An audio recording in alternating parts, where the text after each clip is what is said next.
Kinukuha ko sa laruan ko lang ng iyo. Bago kita bincangkan, salah aku lagi, Wang. Gimana titik terangnya? Kalau kita cari, kemana orang ko mengadu untuk mencari perlindungan? Apakah ke Polsek? Apakah ke Polres? Akin masalah sanksi. Baka to kecikan utang tadi sanksi apa diberikan apa salah orang tu. Karena ada salah maka dijatuhkan sanksi. Ada kaitan dengan kepeng tadi. Ya kepeng itu kan salah. Mengapa terima? Tapi itu salah. Dia terima. Disogok namanya. Jadi kan salah. Maka kita memberi sanksi lah. Sanksi kok apa? Skandal Pukat Harimau, dugaan suap dan nepotisme mengancam martabat hukum adat Laut Aceh Singkil. Udah mengajak kok memang pemerintahan yang memacu pulau pemerintah. Ini itu maksud kepada. Jadi macam itu aku sondok-sondok itu. Aceh Singkil diguncang oleh skandal besar pada Hari Raya Idul Adha tahun 2024. Di tengah perayaan suci, kegelapan moral mencuat di Kecamatan Singkil Utara. Kapal Pukat Harimau dari Tapanuli Tengah, Sumatera Utara diduga melanggar hukum adat Laut Aceh yang sakral dengan menangkap ikan pada hari Tasrik. Padahal hari tersebut adalah hari yang seharusnya penuh dengan rasa syukur dan hormat terhadap laut yang memberi kehidupan. Pengejaran dramatis oleh 3 panglima laut, operator speedboat, dan personel polisi dari Polsek Singkil Utara berakhir tanpa hasil, meninggalkan kekecewaan mendalam di hati masyarakat. Namun skandal ini tidak berhenti di situ. Dugaan suap sebesar 20 juta rupiah membayangi 5 orang yang terlibat dalam pengejaran, termasuk seorang oknum polisi berinisial A. Jadi Pak Camat mengatakan, Pak Kapolsek, Sekdes informasi A1 bukti setoran sama Ajmi, atas nama Ajmi, anggota saya. Meskipun mereka berusaha menyangkal, bukti transfer yang terkuak menambah kecurigaan. Ketika bukti ini terungkap, orang tersebut akhirnya mengakui menerima suap.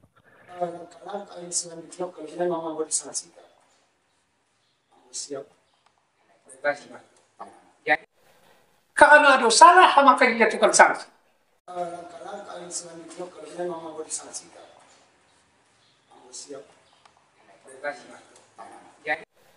Karena ada salah maka dijatuhkan sanksi.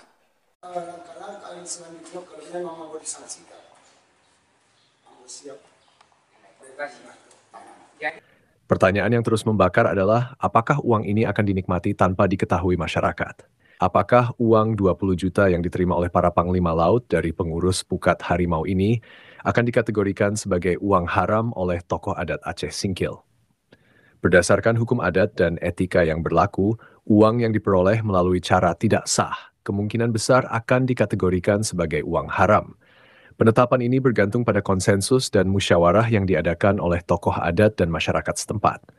Jika memang uang tersebut adalah uang haram, apakah pantas digunakan untuk kenduri laut yang sakral?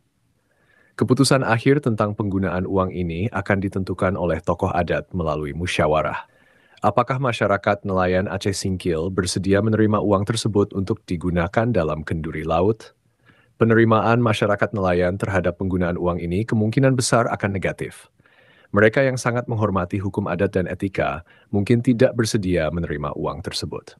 Penting untuk melakukan konsultasi dan musyawarah dengan masyarakat nelayan untuk mendapatkan pandangan mereka secara langsung. Lebih lanjut, dugaan bahwa jajaran kepala desa atau Gocik di Kecamatan Singkil Utara berpihak pada meringankan hukuman bagi para panglima laut semakin menguak luka lama. Apakah tokoh adat laut mendapatkan tekanan atau rayuan dari pihak-pihak tertentu? Dugaan adanya upaya meringankan hukuman bagi para panglima laut ini menyayat hati para nelayan yang pernah dihukum keras berdasarkan hukum adat laut. Pertanyaan yang tak kunjung padam adalah, mengapa panglima laut menerima uang tersebut tanpa memberitahukan kepada Kapolsek dan masyarakat? Ini menambah keraguan terhadap integritas proses hukum adat yang berlaku. Dalam perseteruan di antara masyarakat nelayan, jelas terlihat bahwa para imam masjid menolak keras uang 20 juta tersebut jika diberikan kepada anak yatim maupun masjid. Dalam beberapa perbincangan, masyarakat nelayan pun menolak uang tersebut untuk dibagikan kepada masyarakat. Dalam berbagai pembicaraan yang terjadi di masyarakat Kabupaten Aceh Singkil, khususnya di Kecamatan Singkil Utara, mereka bertanya-tanya akan dikemanakan uang tersebut. Yang lebih mengkhawatirkan, dugaan muncul bahwa pengurus Panglima Laut Kabupaten Aceh Singkil yang terdiri dari 4 orang seolah diam 1000 bahasa. Apakah mereka akan menegakkan hukum adat laut atau justru mempertaruhkan kredibilitas dan harga diri mereka dengan membiarkan ini berlalu? Tindakan mereka yang terkesan pasif ini diduga mencerminkan ketidakmampuan atau mungkin tekanan dari pihak tertentu untuk melindungi para pelanggar. Apakah ini pertarungan keras yang menguji integritas para pengurus Panglima Laut Kabupaten Aceh Singkil? Masyarakat mempertanyakan kepada tokoh-tokoh pemangku adat terkait apa hukuman yang pantas bagi 3 Panglima Laut dan polisi yang terlibat dalam dugaan pencemaran nama baik adat laut. Wartawan media Singkil Video telah berusaha untuk konfirmasi kepada beberapa pihak seperti kepala desa, namun tidak ada tanggapan. Sampai saat berita ini dinaikkan, wartawan media Singkil Video terus berusaha untuk mendapatkan konfirmasi dari semua pihak terkait konflik yang terjadi dalam pencemaran nama baik adat atau hukum adat laut di Kabupaten Aceh Singkil. Apakah tokoh adat Tapanuli Tengah yang dikenal keras dalam menjaga adat mereka telah mengetahui bahwa pukat harimau dari Tapanuli Tengah diduga sering melanggar hukum adat laut di Provinsi Aceh? Jika mereka sudah mengetahui hal tersebut, apakah tokoh-tokoh adat Tapanuli Tengah akan diam saja ketika hukum adat di Provinsi Aceh dilanggar oleh para pukat harimau yang diduga berasal dari Tapanuli Tengah? Apakah tokoh adat laut di Tapanuli Tengah mendengarkan keluhan para nelayan di Kabupaten Aceh Singkil, Provinsi Aceh, ketika ikan di laut Provinsi Aceh susah didapatkan oleh para nelayan di Kabupaten Aceh Singkil? Apakah para tokoh adat laut di Tapanuli Tengah pernah berusaha keras untuk menasihati dengan bijaksana bahwa pelanggaran tersebut tidak baik dalam hukum adat laut? Kalau ada salah, maka dijatuhkan sanksi. Kalau berkaitan dengan kepeng tadi, ya kepeng itu kan salah, mengapa terima? Tapi itu salah, itu terima. Disogok namanya. Jadi tersalah. Maka kita memberi sanksi lah, sanksi kuat. Karena desanya susi tengah masyarakat, hamba bukan sabalah sini, bukan sabalah siko. Bak kata orang itu kita perhentikan saja. Wah, mengapa perhentikan? Apa salah orang itu? Antara menurut kepeng, menyogok. Kalau memang selesaikan secara adat pada waktu itu, dimasukkan itu ke dalam. Ada bertingkat-tingkat. Ada 10 juta, ada 20 juta, ada 3, ada 100. Mengapa diselesaikan dia lalu Islami? Kalau kita bicara tentang suku penyogok tadi. Tapi karena kita secara kemanusiaan di kampungku, secara kekeluargaan, itu ambil jalan pintas. Kita selesaikan secara adat. Salah si adat. Akhirnya apa cara itu? Salah si adat. Bahwa mengenai sanksi apa? Kita berikan. Kata kecil kepala tahu tadi, apa salahnya? Itu dia analisa terus, apa salahnya? Dan kalau tidak ada fokus kita kepada permasalahan, tak selesai kok, maksud pantik tak selesai. Dan aku pun dapat bawa sebenarnya. Dan kunci yang sebenarnya itu adalah kunci yang bersama saudara Pak Fendek Tuan. Harus dia berbicara dalam masalah ini karena mungkin kita semua tahu bahwa sebenarnya ini berasal dari persoalan pribadi. Nah, kalau memang itu BNB terisi mulia Pak Riko, ini harus saudara jelaskan. Karena ini sidang adat pertolongan yang sempat orang berbicara di luar yang sebenarnya. Langsung saja mungkin peristiwa itu pada tanggal 17 itu Ba'da Juhur kami lagi sibuk di masjid dalam persiapan pembagian daging kurban. Datang Panglima Laut Kabupaten Selatan, Pak Warden menyampaikan secara lisan bahwasannya akan ada operasi tasri berdasarkan informasi dari saudara Mansa yang kebetulan pada saat hari raya Idul Adha itu berada di Seragian, ada memperhatikan beberapa kapal 7 atau lebih. Jadi Panglima Laut menyampaikan kepada Ambo secara lisan pada saat itu, ya, apa langkah kami lagi mencari Panglima Laut Timur pada saat itu. Jadi Ambo harap ikut didangankan dulu supaya utuh, supaya bisa kita nanti jangan keliru menyelesaikan masalah. Jadi setelah itu Ambo telepon Panglima Laut Timur untuk bisa berangkat. Ternyata anaknya yang berangkat. Tidak adanya di HP tinggal di rumah. Kemudian Pak Panglima Laut Selatan Pai untuk melakukan persiapan keberangkatan. Setelah itu singkat cerita kami berkomunikasi. Wang pula berada di Dinas Perikanan. Kemudian kami komunikasi sama Panglima Laut Selatan bahwa butuh pengamanan.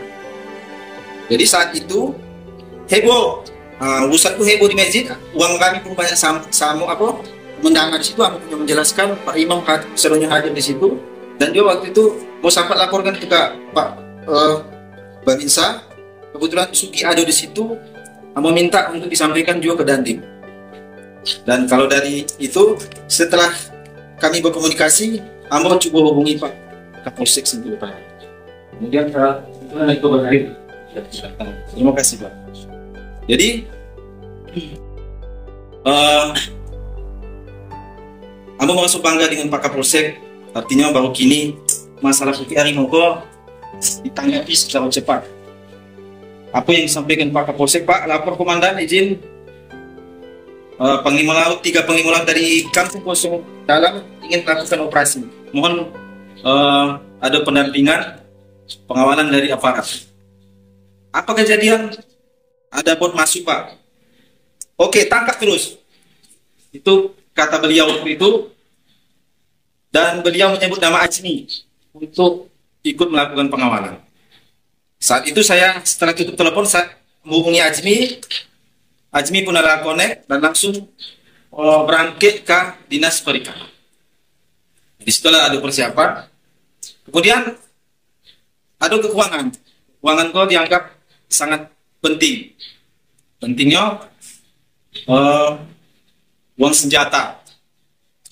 Jadi bermohon, kita bermohon sama Pak Kapolsek, karena aku yakin Pak Mukim dan yang hadir risiko, bahwasan yang masuk itu Bukit Harimau. Karena langkah-langkah uang itu lah paham Pak. Ustaz kan? Yakin mana Bu? Makanya Bu sampaikan teruskan laporan itu ke TNI Polri dan juga kepada tokoh-tokoh masyarakat. Bu sampaikan itu karena aku takut terjadi sesuatu kepada uang Bu. Khawatir. Setelah itu, uang telah berangkat. Saya dikecilkan ala sampai dapat izin pemakaian senjata, berangkatlah uang itu.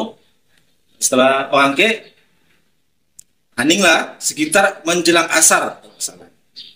Berangkatan menjelang asar. Kemudian, pada jam 9 malam, hampir jam 9 malam, kamu dapat telepon dari petinggi, salah satunya Pak Camat, mengatakan, Wan, operasi penangkapan dilalui oleh 3 Panglima Laut terjadi 86. Wah, mengapa itu Pak Camat? Tolong telusuri lagi informasinya. Jadi kan itu. Siapa Camat? Pada saat itu ambil tokok rumah Simansa, mempelajari apa sebenarnya permasalahan. Setelah itu, kamu jelaskan lagi kepada Pak Camat, kamu telepon. Kamu tidak percaya Pak Camat dengan apa yang Pak Camat sampaikan. Ikulah beredar informasi di petinggi. Oh, Pak itu Pak Camat. Nantilah duduk sekarang. Setelah itu, kamu tidak terima. Kemudian bertelepon Panglima Laut Selatan. Panglima, itu kok Pak pada hasil dari operasi tidak ada ditangkap. Seorang pun tidak ada kapal yang ditangkap. Jadi kemudian kamu yakinkan lagi Pak Camat itu tidak ada penangkapan, jangan salah informasi. Kemudian Pak Kapolsek lama menelpon. Setelah itu ditanyalah mengenai hasil operasi, ambo kecekkan dia tidak ada penangkapan. Jadi Pak Kapolsek waktu itu agak sedikit tendensius menanya sama ambo, mungkin ambo juga satu dalam kita informasi yang mungkin keliru. Jadi Pak Camat mengatakan, Pak Kapolsek, Sekdes informasi A1 bukti setoran sama Ajmi atas nama Ajmi, anggota saya. Saya katakan pada saat itu peninggalan kepala saya Kapolsek mendengar ini, udahlah Pak, matikan dulu Pak. Nah, mematikan telepon tersandar lampu di dinding. Bisa kapan begitu. Nah, kelang daripada itu menelponlah si Panglima Laut Timur untuk mengajak Basuo di rumah. Pak Kapolsek pun menelepon. Setelah itu, Pak Sekdes, kita jumpa di rumah Pak Sekdes saja. Kumpul di situ. Jadi, sempat Pak Kapolsek bertanya, coba tanya sama orang itu, apakah orang itu dari rumah Pak Kapolres? Bertanya sama Pak Ismi, tidak ada jawaban, hanya kebingungan. Ya sudah, kalau orang itu tidak ada jawaban. Saya mau sampai. Sampailah berkumpullah kami rumah pada saat itu. Kamu sempat duduk di KP-KP di pondok tuh, bertahan meja, ketek, artinya apa? Pada saat itu sang tanpa Pak Kapolsek. Lihat itu, aku menyiapkan meja untuk sekiranya tidak dapat tampaknya. Itu serius kok Pak. Jadi sampai di situ duduk Pak Kapolsek, kemudian Panglima Laut Selatan membuka wacana dulu, kemudian Pak Kapolsek disitulah berang. Di samping pondok itu juga banyak pengendara. Ada juga beberapa orang di situ yang tanpa kami sadari karena alatnya pembahasan. Ya. Jadi disitulah proses psiko terus bergulir dan Ambo berada di dalam itu yang menganggap posisi sulit dan Ambo sendiri yang mengalami yang susah merasa dalam posisi itu semacam kalau teribakan bos malakama merasakan. Jadi tadi kata kunci yang pengecekan ada hal-hal yang mungkin sulit Ambo ungkapkan di posisi Ambo serupa itu.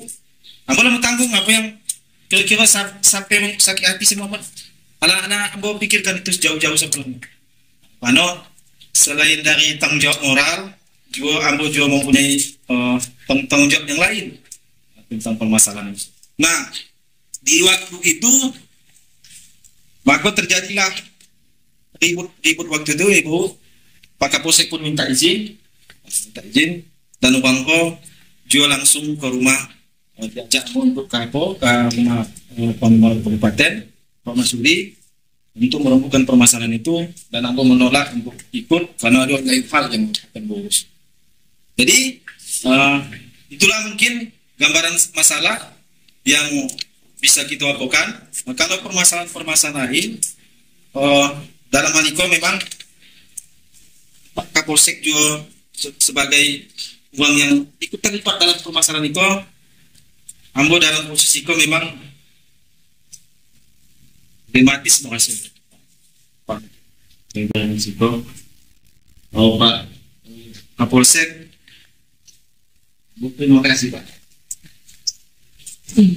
Memang Bapak bangga dan menghormati atas kami. Walaupun ada kejadian yang mengecewakan Bapak, saya sama pribadi kami dan segala masyarakat mohon maaf atas itu. Terima kasih kami bangga sama Bapak. Demikian saja mungkin Pak. Untuk Media Singkil Video dari Kabupaten Aceh Singkil, Muhammad Studi melaporkan.